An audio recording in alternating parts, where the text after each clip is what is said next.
सोलापूर. महाराष्ट्र शासनाने विडी कामगारांसाठी 379 रुपये किमान वेतन लागू करण्याचे आदेश दिले आहेत.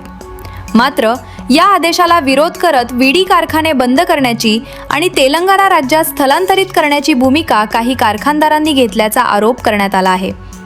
या पार्श्वभूमीवर सोलापूरच्या दत्तनगर येथे लाल बावटा विडी कामगार युनियनच्या वतीने विडी कामगारांचा निर्धार मेळावा घेण्यात आला. यावेळी ज्येष्ठ नेते तथा माजी आमदार नरसय्या आडम मास्तर यांनी कारखानदारांविरोधात औद्योगिक न्यायालयात दावा दाखल करण्याची घोषणा केली. शासनाने निश्चित केलेल्या किमान वेतनाची अंमलबजावणी करणे ही कारखानदारांची कायदेशीर जबाबदारी आहे. कामगारांच्या हक्कांची कोणतीही तडजोड केली जाणार नाही असे आडम मास्तर यांनी स्पष्ट केले. तसेच किमान वेतन दिल्यानंतरही कारखानदारांना नफा मिळू शकतो असा दावा त्यांनी केला. 379 रुपये मजुरी गृहीत धरून 1000 विडींचा उत्पादन खर्च सुमारे 999 रुपये येतो, तर विक्रीतून सुमारे 1500 रुपये उत्पन्न मिळते.